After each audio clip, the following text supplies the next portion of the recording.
Hi students, இன்னைக்கு 12th standard first வால்யூமில் இருக்க second chapter complex நம்பர்ஸை பற்றி பார்க்க போகிறோம். ஃபஸ்ட்டு காம்ப்ளெக்ஸ் நம்பர்ஸ்னால் என்னங்கிறத பார்த்துக்கலாம். நேச்சுரல் நம்பர்ஸை நம்ம எப்படி கால் பண்ணுறோம்? என்னன்னு கால் பண்ணுறோம். அதே ஹோல் நம்பர்ஸை டபிள்யூன்னு ரெஃபர் பண்ணுறோம். இண்டீஜர்ஸாக இருந்தால் இஜெட்னு ரெஃபர் பண்ணுறோம். ரியல் நம்பர்ஸாக இருந்தால் ஆர்னு ரெஃபர் பண்ணுறோம். அதே மாதிரி காம்ப்ளெக்ஸ் நம்பர்ஸாக இருந்தால் சின்னு ரெஃபர் பண்ணுவோம். ரைட்டா? ஸோ இந்த நம்பர் சிஸ்டம் எல்லாமே ப்ரீவியஸ் கிளாஸில் படிச்சிருப்பீங்க.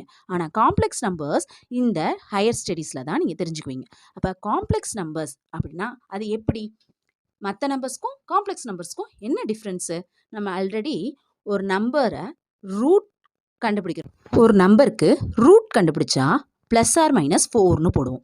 அதே ஒரு மைனஸ் வேல்யூ வருது, ரூட் ஆஃப் மைனஸ் 4ன்னு இருக்குது. இந்த மைனஸ் 4ஐ ஸ்ப்ளிட் பண்ணுறோம். Minus root 1 root of 4ன்னு.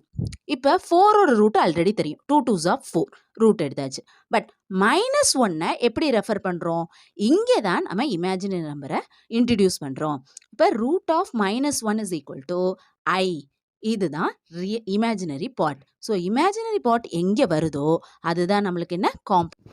அப்போ ரூட் ஆஃப் மைனஸ் 4க்கு ரூட் எடுத்தோம்னா ப்ளஸ் ஆர் மைனஸ் 2i.